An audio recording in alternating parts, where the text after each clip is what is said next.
fourth-dimensional extension? Paradigm demanded. Not visually, anyway. Holloway denied. All I say is that our minds, conditioned to Euclid, can see nothing in this but an illogical tangle of wires. But a child, especially a baby, might see more. Not at first. It'd be a puzzle, of course. Only a child wouldn't be handicapped by too many preconceived ideas. Hardening of the thought arteries, Jane interjected. Paradigm was not convinced. Then a baby could work calculus better than Einstein. No, I don't mean that. Oh, I can see your point more or less clearly, only... Well, look, let's suppose there are two kinds of geometry. We'll limit it for the sake of example. Our kind, Euclidean, and another, which we'll call X. X hasn't much relationship to Euclid. It's based on different theorems. 2 and 2 needn't equal 4 in it. They might equal y squared, or they might not even equal. A baby's mind is not yet conditioned except by certain questionable factors of heredity and environment. Start the infant on Euclid. Poor kid, Jane said. Holloway shot her a quick glance. The basis of Euclid, alphabet blocks, math, geometry, algebra, they come much later. We're familiar with that development. On the other hand, start the baby with the basic principles of our X logic. Blocks? What kind? Holloway looked at the abacus. It wouldn't make much sense to us, but we've been conditioned to Euclid. Paradigm poured himself a stiff shot of whiskey. That's pretty awful. You're not limiting to math. Right, I'm not limiting it at all. How can I?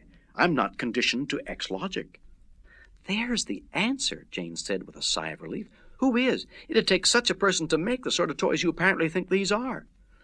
Holloway nodded, his eyes behind the thick lenses blinking. Such people may exist. Where? They might prefer to keep hidden. Superman? I wish I knew. You see, Paradigm, we've got yardstick trouble again. By our standards, these people might seem super-dupers in certain respect. In others, they might seem moronic. It's not a quantitative difference, it's qualitative. They think different, and I'm sure we can do things they can't. Maybe they wouldn't want to, Jane said. Paradigm tapped the fused gadgetry on the box. What about this? It implies a purpose, sure. Transportation? One thinks of that first. If so, the box might have come from anywhere. Where things are different? Paradigm asked slowly. Exactly. In space or even time, I don't know. I'm a psychologist. Unfortunately, I'm conditioned to Euclid, too. Funny place it must be, Jane said. Denny, get rid of these toys. I intend to. Holloway picked up the crystal cube. Did you question the children much? Paradigm said, yes, Scott said there were people in that cube when he first looked. I asked him what was in it now. What did he say? The psychologist's eyes widened. He said they were building a place. His exact words. I asked him, who? People? But he couldn't explain. No, I suppose not, Holloway muttered. It must be progressive. How long have the children had these toys? About 3 months, perhaps. Time enough. The perfect toy, you see, is both instructive and mechanical. It should do things to interest a child. It should teach, preferably unobtrusively. Simple problems at first, later... X logic? Jane said, white-faced. Paradigm cursed under his breath. Emma and Scott are perfectly normal. Do you know how their minds work now? Holloway didn't pursue the thought. It would be interesting to know the conditions of the place where these things come from. Induction doesn't help a great deal, though. Too many factors are missing. We can't visualize a world based on the X factor, environment adjusted to minds thinking in X patterns. This luminous network inside the doll, it could be anything. It could exist inside us, though we haven't discovered it yet. When we find the right stain... He shrugged. What do you make of this? It was a crimson globe, 2 inches in diameter, with a protruding knob upon its surface. Well, what could anyone make of it? Scott? Emma? I haven't seen it till about 3 weeks ago. Then Emma started to play with it. Paradigm nibbled his lip. After that, Scott got interested. Just what do they do?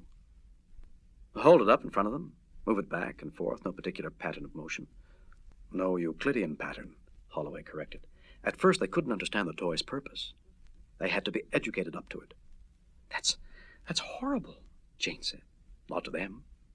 Emma is probably quicker at understanding X than is Scott, for her mind isn't yet conditioned to this environment. Paradigm said, but I can remember plenty of things I did as a child, even as a baby. Well, was I mad then? The things you don't remember are the criterion of your madness, Holloway retorted. But I use the word madness purely as a convenient symbol for the variations from the known human norm, the arbitrary standard of sanity. Jane put down her glass. You said that induction was difficult, Mr. Holloway, but it seems to me you're making a great deal of it from very little. After all, these toys... I am a psychologist, and I've specialized in children. I'm not a layman. These toys mean a great deal to me, chiefly because they mean so little. You might be wrong. Well, I rather hope I am. I like to examine the children. I'll call them, Paradine said. Make it informal, then. I don't want them to be on guard. Jane nodded toward the toys. Holloway said, leave the stuff there, huh? But the psychologist, after Emma and Scott were summoned, made no immediate move toward direct questioning.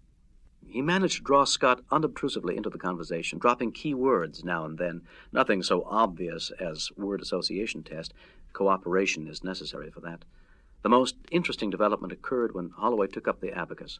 Mind showing me how this works? Scott hesitated. Yes, sir. Like this. He slid a bead deftly through the maze in a tangled course so swiftly that no one was quite sure whether or not it ultimately vanished. It might have been merely legerdemain. Then again... Holloway tried. Scott watched, wrinkling his nose. That right? It's got to go there. Here? Why? Well, that's the only way to make it work. But Holloway was conditioned to Euclid. There was no apparent reason why the bead should slide from this particular wire to the other. It looked like a random factor.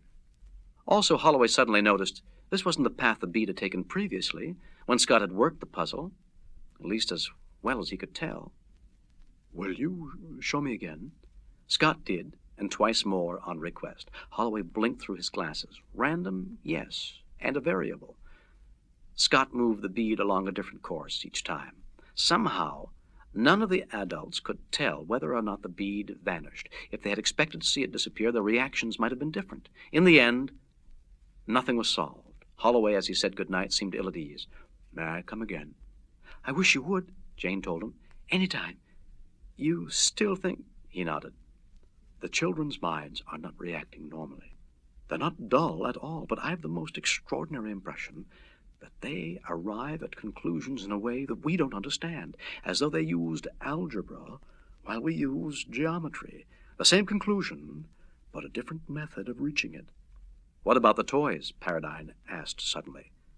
Keep them out of the way. I'd like to borrow them if I may. That night, Paradine slept badly. Holloway's parallel had been ill-chosen. It led to disturbing theories. The X factor. The children were using the equivalent of algebraic reasoning, while adults used geometry. Fair enough, only algebra can give you answers that geometry cannot, since there are certain terms and symbols which cannot be expressed geometrically. Suppose X logic showed conclusions inconceivable to an adult mind. Damn! Paradine whispered. Jane stirred beside him. Dear, can't you sleep either? No. He got up and went into the next room. Emma slept peacefully as a cherub, her fat arm curled around Mr. Bear. Through the open doorway, Paradine could see Scott's dark head motionless on the pillow. Jane was beside him. He slipped his arm around her. Poor little people, she murmured. And Holloway called them mad? I think we're the ones who are crazy, Dennis. Mm-hmm. We got the jitters. Scott stirred in his sleep. Without awakening, he called what was obviously a question, though it did not seem to be in any particular language. Emma gave a little mewling cry that changed pitch sharply. She had not wakened. The children lay without stirring. But, Paradine thought with a sudden sickness in his middle, it was exactly as though Scott had asked Emma something, and she had replied. Had their minds changed so that even sleep was different to them? He thrust the thought away. You'll catch cold. Let's get back to bed. Want a drink? I think I do, Jane said, watching Emma. Her hand reached out blindly toward the child. She drew it back. Come on. We'll wake the kids. They drank a little brandy together, but said nothing. Jane cried in her sleep later. Scott was not awake, but his mind worked in slow, careful building. Thus, they'll take the toys away. The fat man, Listava, dangerous maybe, but the Goric direction won't show. Thancrest done hasn't them, intrandection, bright and shiny Emma. She wore Copranic high now then. I still don't see how to Thavarart Lixery dist. A little of Scott's thoughts could still be understood, but Emma had become conditioned to X much faster. She was thinking too. Not like an adult or a child, not even like a human being, except perhaps a human being of a type shockingly unfamiliar to genus Homo. Sometimes Scott himself had difficulty in following her thoughts. If it had not been for Holloway, life